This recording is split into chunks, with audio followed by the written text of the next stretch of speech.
Cybercrime against teens has moved far beyond bullying. Authorities report a rise in online extortion of minors. Well, Senator Marsha Blackburn is working on a law that would protect young people from becoming victims. Capitol Hill correspondent Michelle London spoke with the senator and a grieving father who's fighting back. In the push to pass the Kids Online Safety Act, dozens of parents are sharing heartbreaking stories of losing their children to online dangers. They include John DeMay, whose son took his own life after being targeted on Instagram. He was kind of the popular, handsome, well-respected. He had a very diverse group of friends. John describes his 17-year-old son, Jordan, as a fun-loving, all-American teenager. So John cherished every moment they spent together. He and I hunted and fished together.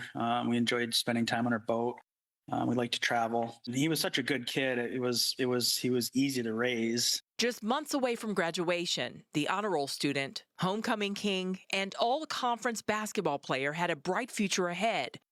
That is, until the morning of March 25th, 2022, when tragedy struck without warning. I looked out the window and his car was still in the driveway.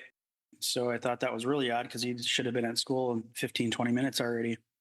And so I went down to his bedroom and I opened up his door and I found that he had shot himself in his bedroom.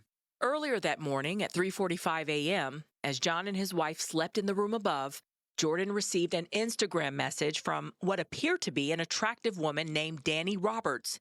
Law enforcement records show Jordan began to follow the page, and after messaging back and forth, he was persuaded to send an intimate photo.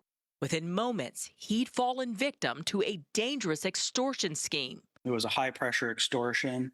They wanted him to pay $1,000 or they're going to send it to all of his friends and family and ruin his life. They were building screenshots and making it look like they were sending it to his teammates' mothers and friends. So in his mind, real time, he believed that they were sending it out because he wasn't getting the money fast enough. Less than 6 hours after the Instagram conversation began, Jordan killed himself. Authorities later charged 2 Nigerian brothers as part of the investigation. Jordan's case became the first successful prosecution of Nigerians for what's now known as sextortion.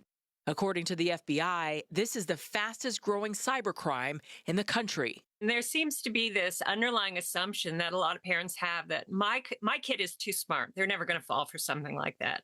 Or, oh, I'm a good parent. Melissa Henson of Parents Television and Media Council says, while parents are often blindsided by these scams, there are preventative steps they can take. First of all, you need to establish with your children from a very, very young age, they are not allowed to have any communication or contact with people online that they don't know in the real world. Next, Henson strongly suggests for parents to work together to delay giving their child a cell phone for as long as possible. And even if you do allow a laptop or an iPad or a smartphone in your home, do not allow them to be alone in a bedroom or a bathroom with any internet-connected devices. That means only allowing use of these devices in public areas of the house. That way you can peer over their shoulder periodically, see who they're talking to, say, hey, that's a name I don't recognize. Last October, Instagram launched its own campaign to help teens and parents spot sextortion scams.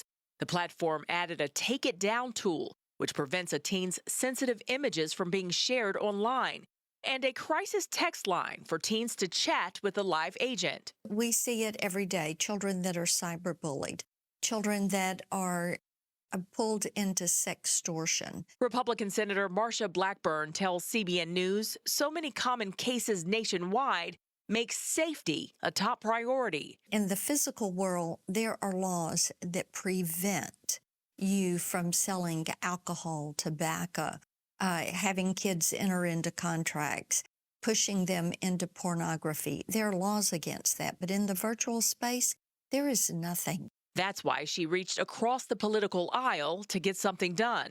The Kids Online Safety Act, which Senator Blumenthal and I have worked on for the last few years, and that puts the responsibility on these social media platforms. And anyone that says, oh, this is an infringement of free speech, no, it's not an infringement of free speech to have a law that says a child can't drive before they're 16, a child cannot be sold alcohol or tobacco, a child cannot be exposed to pornography. Those are protections for children. While seeing his son's extortionist go to jail is a victory, it can never fill the void in John's heart. Instead, a profound passion has ignited inside him. John now makes it his full-time mission to travel across the country sharing Jordan's story. It starts with being present as a parent or as a family, and everything. I mean, you have to really pay attention to who you're giving access. You're giving your kids access to the entire planet right here, and you have to be comfortable with that. He's joined forces with Blackburn and countless others to ensure that no one else faces the same pain. Work will need to be done beyond the Kids Online Safety Act to tackle this problem. For example, the Communications Decency Act protects tech companies from legal liability for third-party content. They can't be sued in cases like Jordan's.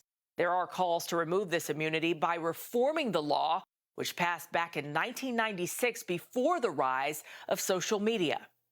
Michelle London, CBN News, Washington. Let me say a hearty amen to the policy of never letting your child have one of these devices alone in a bathroom or in their own bedroom, that it should always be in a public area of the house and you having access to look over their shoulder what's going on. That needs to be a must. But I also think there should be special law enforcement, just as we have for so many other crimes. We just seem to be late to this one. I can't count the number of times I've been texted about tolls that I haven't paid in the state of Massachusetts, and it's just absolutely absurd. But these attempts seem to be successful. People seem to be falling for them. Let's get very vigorous law enforcement to track it back to their source. I applaud law enforcement for finding the perpetrators of that crime and making them pay for it. But if they all knew that there was a service that was looking at them, that would be able to track them down, I think that kind of enforcement would make people think twice before they ever tried to do this kind of extortion again.